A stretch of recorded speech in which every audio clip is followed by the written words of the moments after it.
Hello guys, or I should say, as we usually do, good morning Brave New World. The following writing that I have right here for you, have a look. It's typewritten, that's the word I'm going to use. It is a typewritten, yes, it is a typewritten review, a typewritten book review that is also a letter for a dear friend from Texas. Emily, if you're watching this is for you, both the video and this letter. That is also a book review of a book that I recently finished. Hey, I included here the date where I ended it, the date when I ended it. So the following review, it's something I wrote from October the 11th of the year 2020, this year. Today is the 21st. It took me around a span of 8 days to finish it, and right here I'm going to, what do you call it? Wait. No. Where is it? It's this one. This. Aha. Let us continue. So yeah, the following review that I want to read right here, that I wrote a few days ago from October the 11th to 18th. It's from this wonderful book called The War of the Worlds, written by H.G. Wells, Herbert George Wells. Correct me if I'm pronouncing the name right. Now, if I'm pronouncing the name wrong, please make sure you correct me. Now, back to this book and this review written as a letter. Let us do it right here, alright? It goes like this. My dearest Emily, because that's the name of my friend here. My dearest Emily, how are you? How are you, my dear and beloved friend whose lovely black skin reminds me always of chocolate? Come at me if you want, go ahead. How is life treating you? I honestly hope everything is fine and dandy in your lovely house. I hope that everything is fine and dandy in your lovely house. I hope that everything is fine and that life smiles into your face. You see, I recently ended a book, a fascinating and engaging science fiction book which I enjoyed a lot. However, that I finished reading over a rather long span of time. You see, I laid my eyes on this book for the first time over 10 goddamn years ago. I didn't include the word goddamn. When I was just starting at the university and still did not know you yet. If you remember, Emily, we met around 2011 and 2012 in the website lang-8.com. That's the number of the website. Goes like this. The book that I'm talking about is, in this letter and personal review, is definitely the great-great-grandfather of all science fiction books, mainly due to its old date. Or I should have said age in that one. It was published prior to the 20th century's beginning. So you get my point. The book that I'm telling you about is The War of the Worlds. I wrote the name of that book in red by Herbert George Wells. Yeah, have a look. Is it visible? Yeah. I wrote the name of the book in red. Yeah. By H.G. Wells. You probably might have heard of it. It is a tough but lovely, I should have said lovely instead I wrote loving, stupid me, silly me, loving reading that can definitely be enjoyed by both young and elders. No matter your age, you'll enjoy it. Since you're a teacher, then you might as well assign this as a complimentary reading for your students, you know. Additionally, since you're my oldest, most beloved and most special friends, I forgot to change the order of that sentence. Additionally, since you're one of my oldest, most beloved, and most special English-speaking friends, I definitely wanted to share this wonderful experience with you, my dear. Let me tell you first about the manner in which I finished this book, as well as the lazy reading I usually do. I need to put on my socks because I intend to do some exercise in a moment, but first, I'm going to stand up and continue reading it. So one more time, as much as I love reading, and as much as this activity is completely indispensable for me, I can be an extremely lazy person. I'm talking about reading, of course. This applies to any book, no matter how long it might be or how short it could be. I can be as snail as a turtle, Or, I did that on purpose, you know? Snail as a turtle. Or as slow as a tiny slowpoke. Exempli Grazia, the Russian novel by Boris Pasternak. Damn it, I didn't write it correctly. About which I have already written a personal review, Dr. Zhivago. This one took me around 6 years, or probably 4, to finish it. That edition I naturally read in Spanish. That edition I naturally read in Spanish was only 600 pages long. To be honest, in comparison to other books that I have read, that is a fairly short amount of pages when it comes to books that are a bit over 500 pages long. This book is actually fairly short and it could easily be finished in a couple of weeks, if not hours, should you be a rather avid reader. Have a look at the picture I use. I use a picture of Hans Zimmer at the back. I'm recycling paper, you know. I'm advocating for that. If you're going to write a letter or publish a book and they are asking you to send a manuscript, use recycling letters, use recycling papers, god damn it. Continue. This book is actually fairly short and it could easily be finished in a couple of weeks, if not hours, should you be a rather avid reader who devours books with fair speed and frequency. The version that I read, or in this case I heard, was slightly short. Around 3 hours, I think. I don't remember. Later I send you the link. It was only 3 hours long. I was correct. It was an audiobook with text on the screen. That one facilitates the reading when you are just learning any language of the world. In fact, this particular version is still available as of the typing of these letters for you. Next paragraph. As for this book's reading progress, it was rather long. It was unnecessarily long. And it became longer due to my laziness. I could have finished it earlier. However, I didn't. I am approximately 6 to 4 years later, writing you a letter about it, just for you to have an idea about how lazy I can be when it comes to reading, even though I love and I adore this activity. How about that? Let's use another filter, because the webcam, it's a little crappy. No, wait a minute, it's not. God dang it, where is it? No. No. I think it's this one. No. Why not? Let's experiment with random stuff. But where's the music? No! Damn it, where's the music?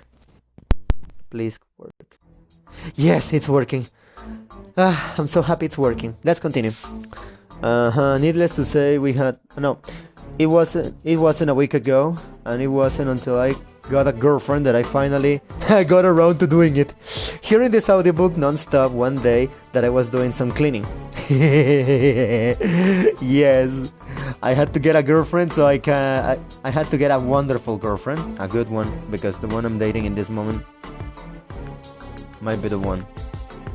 That's another story for another moment. You see, wait, it wasn't a week ago, and it wasn't until I got a girlfriend that I finally got around to doing it. Hearing this audiobook non-stop one day that I was doing some cleaning. The fuck was that? You see, she was going to visit me in a Wednesday. I naturally couldn't be happier about her showing up to visit. Needless to say, we had the best of time together, but that's another story for another moment. When I was cleaning my flat, I listened to some music in order to make the task more easygoing and a bit more peaceful. I then decided to make it more productive, and then I chose to finish that book, as that one was going to be a long task. I'm talking about cleaning, of course. Let's continue. Give me a second, because this is going to be a little dizzy. Let's change the color. Wow. This looks good, but... No, I'm not going to experiment anymore. Alright.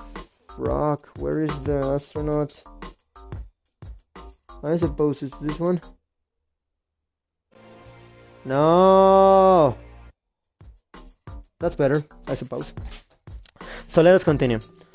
When I was cleaning my flat, I listened to some music to make the task more enjoyable. To finish the task, make it more enjoyable. Where are you? There we go. Let's continue. I then decided to make it more productive, and then I chose to finish that book, as that one was going to be a long task. It did take me a while. It did take a while to clean, roughly more than an hour and a half. And that was exactly what was left of the whole video. That is because I had started it a long time ago. What else? Where was I? I clean and wash the stuff. Wait. I clean and wash stuff. And as I did all these things, I heard, listened, and paid close attention to the story as well as listening to the book. That might be a little grammatically incorrect. I'm sorry. I actually finished this book on October the 6th. Thank goodness I wrote the date. At 10:46 p.m. I was actually cleaning when that happened. I remember also decluttering my flat. It was as if I were a Martian making my way into a marsh filled with human scum. Yay, human scum. I love using that one. This is my favorite color. Now, as for the plot of the story, and what the story felt like, it was a relatively calm ride. Sure, at times I could feel the horror and the terror of the fight, and I could also feel the sheer fear of the people desperately trying to survive, and the soldiers firing their guns at the Martians in vain. I love more the consequences and destruction and I could also feel I loved more the consequences and destruction caused by the Martians directly and indirectly. What do I mean by that? I mean the havoc wreaked by the Martians afterwards and how the people took it, and how it caused some of them to go ravenous and go crazy. I finished that until the October the 12th. Sorry. It seems to me that the worst part of any war, it's not the action and the fighting, but the calm that follows them. The same applies for natural disasters, gunfights, an argument, or any heinous act of villainy or crime. Doing it might be easy, but what comes next is always the worst part. The toughest part is going to be to rebuild the houses affected by hurricanes, floods, tornadoes, typhoons, or volcanic eruptions. The gunfight is not as intense and scarring as the silence that follows, and making sure there were no survivors. I hate to use the example of the gunfight taking place in a school. I'm gonna say it, screw it. I'm going to say it. Hate to use the example of the school shooting, but it will be mentioned illustratively. Do not be surprised to see living people, lebendish people, alive people that are alive, lebendish people feeling sad or remorseful. I'm using a word from German, lebendig, have a look. Is it visible? Yeah. Lebending, lebendig. Do not be surprised to see lebendish people feeling sad and remorseful, as well as suffering from survivor's guilt. I write this in red. Instead, is it visible? Wait a moment, I need to stop using color. Yes. Instead, let us use any event that can happen, that can have survivors, and therefore people suffering from survivor's guilt syndrome. The book perfectly exemplifies and portrays this kind of terror. At times it felt like a scientist or a historian attempted to write a science fiction book, and it seems that this writer, the book's unnamed narrator, did some good research so as to get the science right and speak and write in a scientifically accurate manner. It seems that the writer had too much information in his head, and it took him forever to process what he saw, felt, and experienced. I forgot to write that in past, sorry. Unlike Asimov, who sounded more natural to me, this one sounded at times like a traumatized person writing down stuff in order to cope with something scarring that happened. The writing was actually quite attractive, understandable, and engaging, though. I'm not saying that he was wordy or difficult to understand. A big problem with Tolkien, But that's not a problem, it's a characteristic. Who doesn't like Tolkien? I like Tolkien, especially the Hobbit book, more than the Lord of the Rings. At first it was hard for me to follow the story, or to feel any kind of connection or attachment to the protagonist/narrator of the story, because he is unnamed. I know it's a male narrator, as he mentions his wife. Nevertheless, I have realized that making the narrator someone without a name that by making the narrator someone without a name, it actually enables the author to write the whole thing in the most objective and scientifically accurate way possible. The whole thing in the most objective and scientifically accurate way possible. It is a work of fiction, however. Everything in it is written as if it had been something that actually happened. Wait, it is a work of fiction, comma. However, everything in it is written as if it had been something that actually happened and was actually documented. Just like George Orwell's 1984, the dystopic futuristic novel, you might as well view this opus magnum of science fiction as a warning and food for thought. I remember others stating that this book is also social criticism towards British imperialism, and such statement makes sense when you look at the historical map of the British Empire when it was at its largest. Yeah, it makes sense. How do you think what? How do you think what? How do you think what? How do you think what? Oh no, I'm lost. How do you think they managed to become that wide empire? By marching and conquering, just like many empires did it back in their day. The Mongol and the Roman empires immediately come to my mind when I think about it. Mongols pretty much obliterated and decimated roughly 3/4 of Asia in their conquest, just like the Martians in the book annihilate everything and everyone on their path with the heat ray. To be honest, the heat rate in the movie of 2005 by Steven Spielberg has a rather amazing, perfect, and really good sound effect.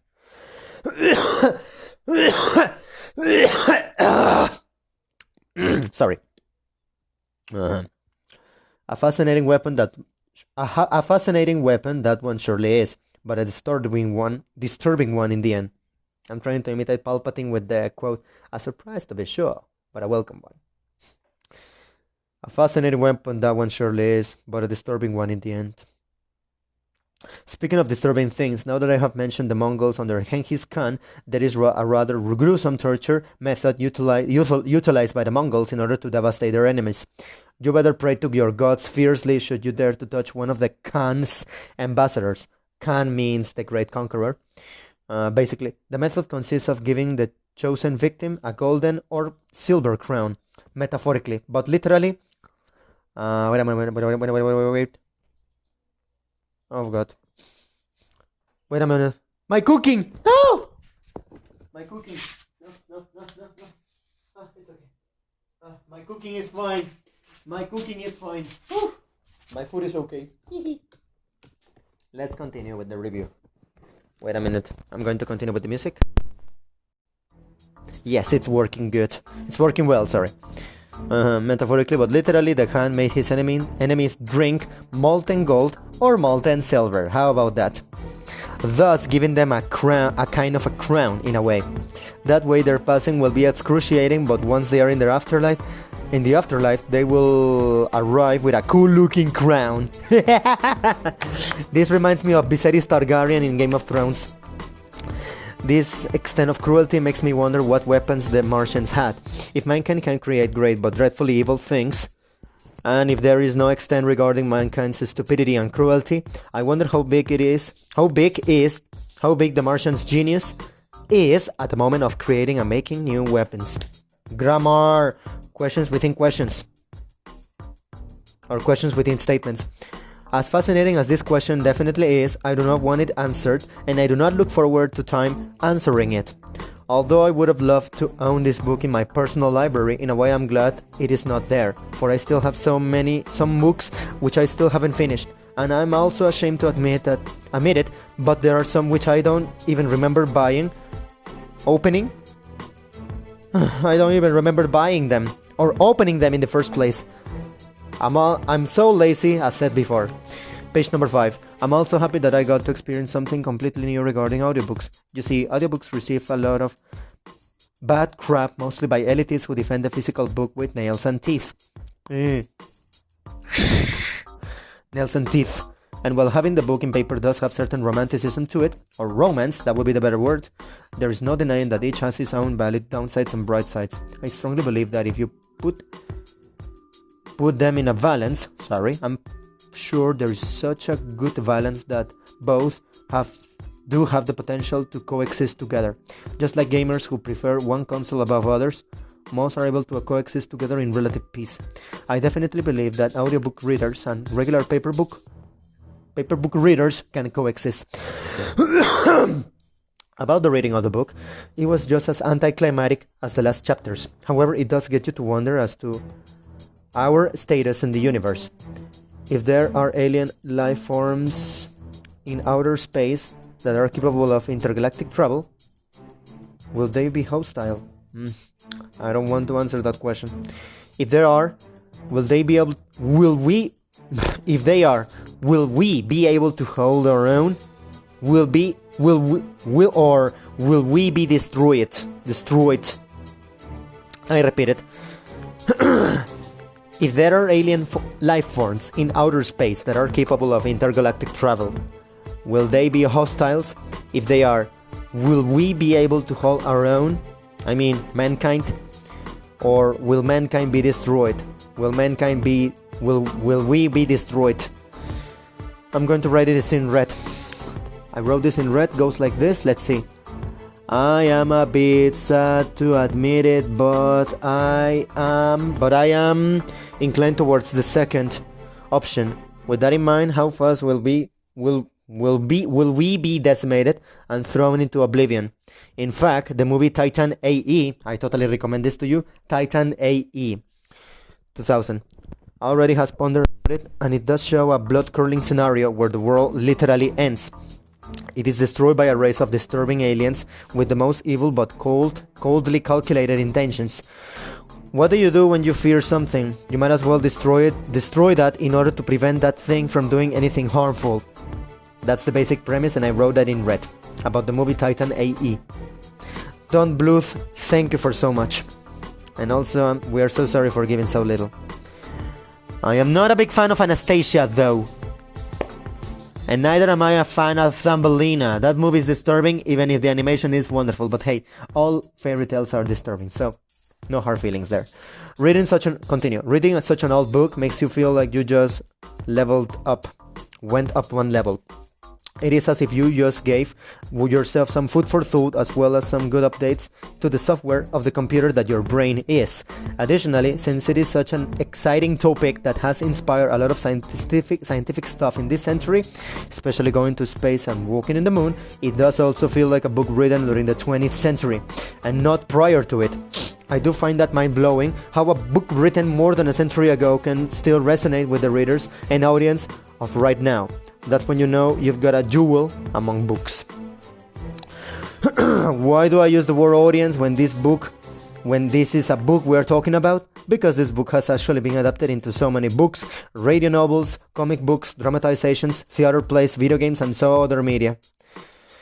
I strongly feel that the big screen is easily the most popular when it comes to adaptations of science fiction classics, the most relevant of which would be the Steven Spielberg adaptation of 2005, which I remember seeing in a travel to some beach with my mom. I was still a little young, impressionable kid whose father had just passed away a couple of years prior. I wrote initially 3. I remember well the emotions I felt, as well as the thoughts and impressions I had. The most terrifying part was definitely the catastrophically terrifying heat ray. The terrifying power of the heat ray. Disintegrate the victim's particles and destroy the connections between atoms in order to instantly turn us into dust.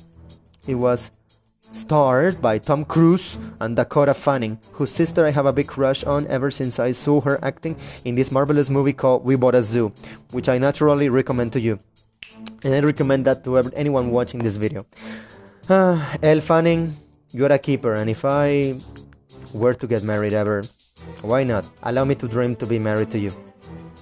Elle Fanning, this Mexican guy has a crush on you and would love to date you one day. If it's not in this life, hopefully in another. Let us continue. Even though, just like every book adaptation in existence, this movie has its differences from the book, it did capture the sheer terror that comes when you are being exterminated by some scarily mightier and unknown force that can swipe you away easily by just pushing a button. It also perfectly depicts the horror a family man must feel when trying to protect his family. I wrote its instead of his, The scene where they take a van at gunpoint and then at gunpoint again this van gets stolen perfectly demonstrates the way a human reduces itself to the lowest instincts, the instinct and will for survival. I wrote this sentence in red, however I think I should have written it in a different way. The original thing I wrote is a wounded leopard goes like this. A wounded leopard is said to be much dangerous than a healthy leopard. A wounded leopard is more dangerous than a normal leopard. Well, just like that, I totally believe that a human trying to survive is scarier and more dangerous than the one who is just angry. Another thing that I totally consider worthy of mention is definitely the fact that I often read this book as a positive distractor when I was cleaning my house. You see, I needed a distractor much better and more productive than just simple and idle music. I didn't include the word idle, but I decided to mention right here. And so many people usually do when cleaning their places. Blech.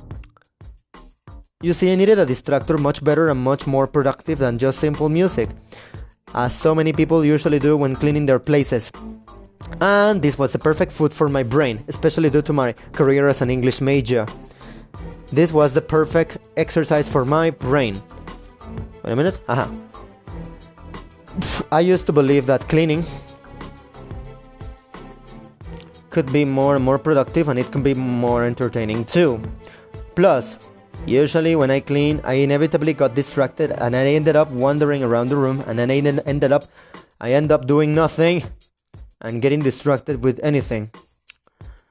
I felt that reading, or in this case listening to this audiobook, helped me. Wait a minute. Oh yeah. Let's continue. We still have 3 more pages to go. Got distracted and I end up wandering around the room and I end up doing nothing. I end up getting distracted with anything that comes around. I felt that reading, or in this case listening to this audiobook, helped me concentrate and clean faster, although not as efficiently as my mom would, because you know, what you can clean in 2 hours, your mom or anyone else can clean it in 15 minutes. I have this theory. Feel free to discuss that in the comments below. Where was I? Damn it, where was I? Oh yeah. And some may disagree with me when I say that music is not a very positive distractor. The fact that you are cleaning your room already makes you productive and enables you to say by the end of the day that it was not a wasted day. But I felt that my time is delicate and worthy, so I want to make it worthwhile. In a way I did. My only concern though is the fact that since this was an audiobook, I might not have understood the entire book, for there were some parts that I probably may have replayed. Still, I went for it, because I thought that my subconscious section of my brain, that one in charge of processing language, learning and speaking skills, did understand the general idea as well as the whole taste of an aura of this book. I should say a halo. Its sense, so to speak. It is definitely an activity that I recommend and I encourage others to do. Cleaning while you listen to an audiobook. I wrote that in red. I like to believe that this book... Wait a minute. I'm going to stop it right there. Hello, Balam. Hello, Bali. Wait. The music is good. I like to believe that this is one of the few things that can be achieved when one tries to multitask. Trying to do things at the same time is to do neither, says the old Roman saying attributed to Publius Cyrus. However, or Surus. However, reading and listening an audiobook and cleaning can actually go in hand, in fact. Let us do it some more often. Let us do it some more often. There are some books harder and more advanced than others though. In this manner, I actually finished the Hunger Games trilogy. This might be the one and first book that I ended like this, which makes me so happy about this peculiar and specific achievement. You know, finishing an audiobook when you are cleaning or something. As an additional fun fact, I would like to mention that I am also reading this book by Charles Dickens called Great Expectations, both as an audiobook and as a physical paper book. Why do I say both ways? That is because I actually have the physical book. I remember purchasing it long ago in a nice local bookstore called La Rueca de Gandhi. The Sewing Machine of Gandhi, something like that. A fairly popular and well-known spot for buying a respectable variety of books and literature. I wanted to have something classic and Victorian, sort of, to read with some fancy and sophisticated command of the English language, so Charles Dickens was the number one choice once it was by my eyes spotted. Needless to say, I also tried to get The War of the Worlds too. Alas, I couldn't. By the way, I remember that these two authors, Dickens and Wells, lived during the same period of time. This inevitably makes me wonder whether these two authors knew about each other's work and ran into one another when they were alive. If I am wrong with my assumption about these two guys' lives and years of living, please do let me know. I do not wish to make a fool of myself. Back to Wells. He's definitely a completely amazing reading piece that should be definitely read by all people of all ages. He talks about disturbing and non-PG-13 themes such as invasion and genocide, as well as war and psychological terror. A kind of writing and horror story that personally I do consider tough to master. You see, psychological horror is definitely the one that can be the most memorable and cause the deepest impact in a person's life and psyche, the mind. More than jump scares and screamers in movies and TV series. You can forget about them rather easily, and they are gone from your mind as soon as they appeared.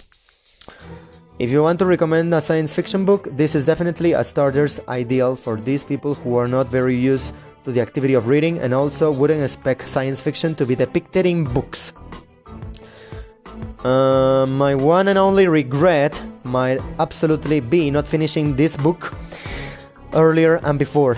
Even with the writing of this letter in your hands, I was as lazy as a sloth. Yes, because this is when I finished this letter around, what do you know, 8 days later. This is when I started writing on Sunday 18th of October of the year 2020. Hold on a second. Music. Thank goodness. The name of the music is Griphop by Kevin MacLeod. In the final page I said, should I remember anything else worthy of mention, I will write it down or mention it in either a video blog or in another letter. I think I have written everything I needed to say. In conclusion, that book is so old, yet it feels so new and relevant, relatively recent because of its topic. Like 1984, the George Orwell's book, it kind of feels like a sort of warning, and he, the author, is not assuming or doing guesswork as to what would happen should we be invaded by Martians or aliens. But he's telling you what would indeed happen because he saw that. I included that word. My back is scratchy.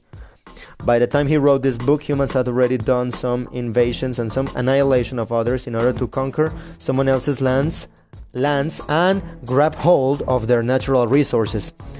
In a way, he knew what would happen by just using a little logic in order to write this book.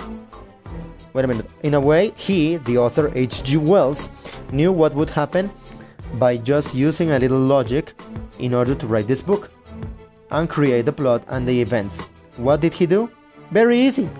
As a historian, he just read any history book, saw what some characters did in their conquest campaigns, and he did the math. Sumó 2 más 2. In Spanish, it makes sense. I use these two expressions in red and in Spanish because I do not know the equivalents. Never mind about that. A side note in red.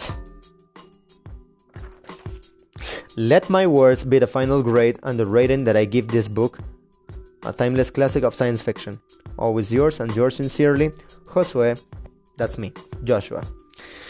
And that was my book review of The War of the Worlds, written in a letter to my dear friend from the US. She lives. I'm not going to say it here. Now, that's it. Thank you so much, Brave New World, and have a wonderful day. Here I mentioned something in a postdata. I mentioned something about The Catcher in the Rye. This book that has been so controversial and banned. Hopefully I talk about it later. Farewell.